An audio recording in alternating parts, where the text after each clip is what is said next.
welcome to Dave's Model Workshop. Today I'm going to be doing a review and a bit of a how-to guide for a rivet making tool. So this is by Trumpeter. Yeah, no branding on the front, but definitely some Trumpeter branding on the back. You guys know me by now. As much as I love to build my own tools and dodge it together and make something that's on the cheap, there is no way that I've been able to come up with to build a riveting tool. So this is for making indented rivets on plastic. 4 different sizes, largest all the way down to smallest, for different size rivets, different distances between each of the rivets, and some very important safety advice on the back. Be carefully and keep away from the children. As you can see, this cost me $11. It's from Metro Hobbies here in Melbourne, and yeah, let's open this bad boy up, see what it can do. So obviously you want to work out the right size for your rivets. So I have a Mustang here that I've ground away, sanded away all the riveting detail here.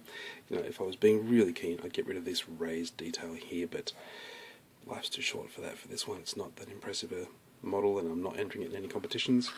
But yeah, to clear away this nasty seam down the center, I've had to grind away a lot here. So I've rescribed in the 2 panel lines, but just here, see if we can get that in focus. So we can knock over the camera. Just here, we've got some rivets. Oh boy, come on, that's better. So we've got some rivets just here that are on the side, and I want to continue those along the top there, along the flat bottom surface.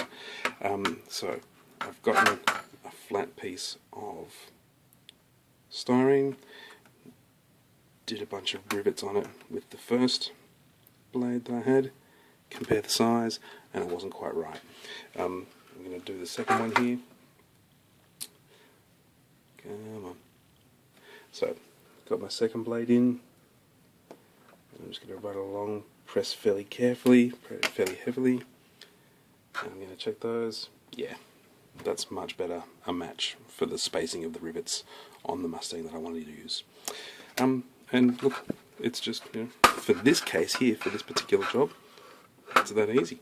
So I'm going to just run it along where I need to have those rivets. You can do a whole bunch of different styles. You can use post-it notes to make sure you stay in a straight line. You can do it by sight, which is what I'm doing here.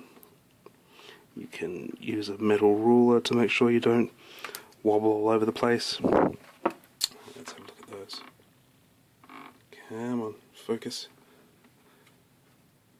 Okay, I hope you can see those there. Bugger, it's really hard to catch. Okay, you can kind of see it there. There we go. So those rivet lines are in there now.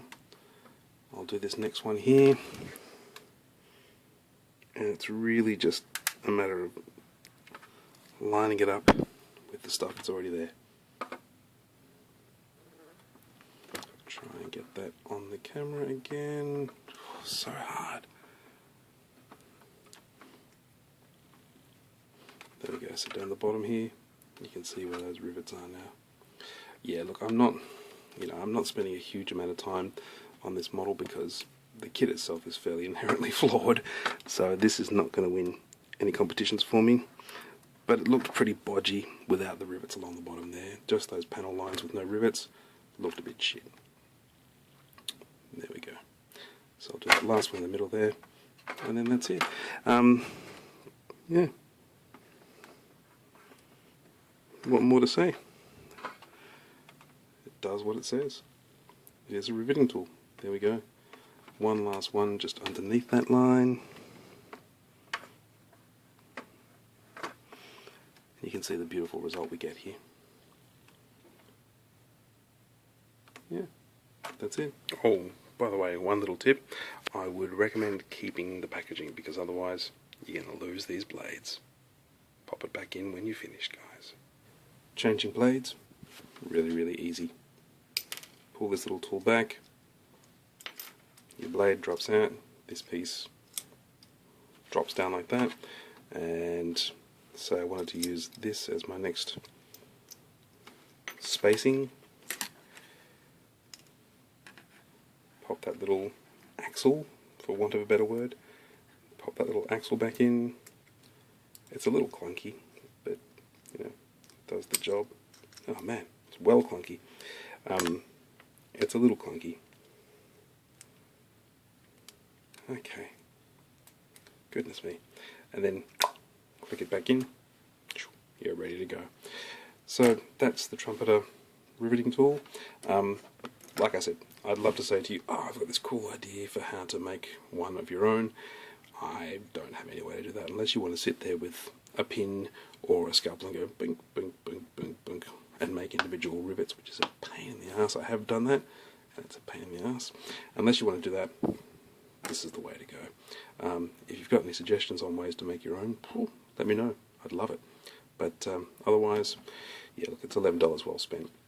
And if you're going to go hardcore and start, you know, sanding back any raised rivets you find and re-scribing every single panel line and getting really intense like that, yeah, you can't do without it. So I hope this has been helpful. If you have any questions, please chime in. But otherwise, check you next time. See you guys.